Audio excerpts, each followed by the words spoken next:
I'm with Dr. Paul Carpentier, and we're at the National Press Club talking about the pill kills. I remember the first time I was talking to my wife about this, and the first time I found out about the pill and its dangers, not only to women. That was something I kind of knew by reading it on the box, but the first time I found out it was an abortifacient, it stunned me, and I showed my wife, and she looked at me in horror and said, "You're never going to get women to believe that." And it has been an uphill battle for years trying to convince people of the dangers, not only to women and children in the womb, but also to women who are taking the pill. It is significant, isn't it? Absolutely. I mean, the dangers to the embryo you mentioned. The pill is such a strong, artificial, hormone-like drug that it's speaking to receptors all through the body. And that's why it was created that way, to interact with a woman's receptors. So receptors for estrogen, receptors for progesterone. Well, what supports the lining of the uterus is progesterone. If you're interacting with those receptors and trying to block the effects of progesterone, then the lining of the uterus stays very thin. So if there's a new life on board, it's almost like strangling the oxygen from that new life. As far as women's other health risks, there are receptors all over our body. We've spent a lot of time today talking about the chance of blood clots. There are receptors within these substances in our body that promote clotting.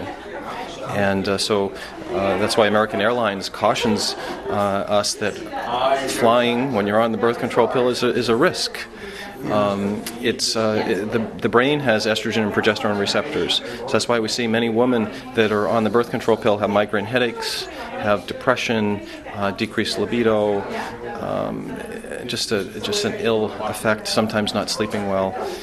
So a variety of things. Now, I don't prescribe the pill, so I don't see a lot of these in my own practice. I've been in practice for 20 years in family practice, and but I'm covering colleagues and doing rounds at the hospital, and we're seeing the effects of these portrayed in women. So you see the women who are having complications due to the pill and recognizing that there's a connection there.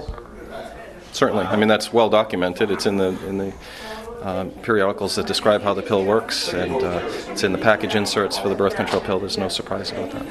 And I think that that's one of the difficult things, though, is people, they hear about it, but they think it won't happen to me.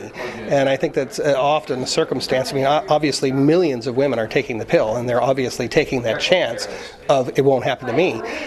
Is this kind of like, if I were to throw an odd comparison out there, is this kind of like having a bundle of wires and perhaps snipping one of them, or short-circuiting it? I mean, because like you said, we're doing something chemically and altering our body, aren't we? That's right. That's how it works. That's how it's intended, to alter how the body functions. And many doctors are trying to make use of that for very simple things such as ovarian cysts. So you have an ovarian cyst, here, let's put you on the birth control pill. Hopefully that will take it away. If you have irregular cycles, here's the birth control pill. Now your cycles will be regular. Well, they're not even true cycles. You've basically shut off the body so that she's not having her own cycles, and you're giving her a shedding of the lining of the menses, the menstrual lining, and so she says, oh, I'm having my menstrual cycle. Well, it's not really a cycle. It's the drugs that are doing that to the lining of your uterus. So these trivial reasons that people are given, even acne these days is a reason to give somebody the pill. But as we've tried to point out this morning, it's such a powerful drug and a dangerous drug to treat acne for that. If you wanted to have any hormonal influence that, try to impact the hormone's influence on acne, is like, well, figure out the physiology of how the acne glands respond to the hormone of the pill instead of shutting off the menstrual cycle.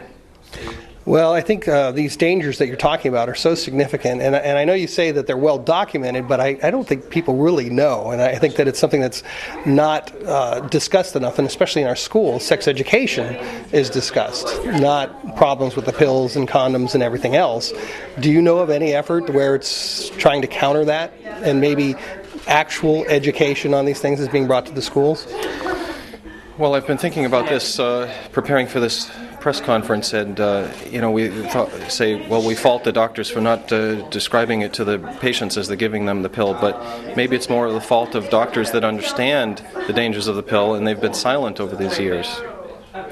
And I've tried to influence the school committees, and they let me attend for a couple meetings, and then they say, okay, let's have another meeting, and don't let Dr. Carpentier know we're having another meeting, or there's just so many things. The media, we could talk about how the media, where's investigative reporting? There's something that, as Dr. Kerr pointed out this morning, is killing so many women and influencing 7 of the 10 greatest death risks for women. It's influencing that in a positive direction towards more deaths and more risk. 7 out of 10. Where's investigative reporting?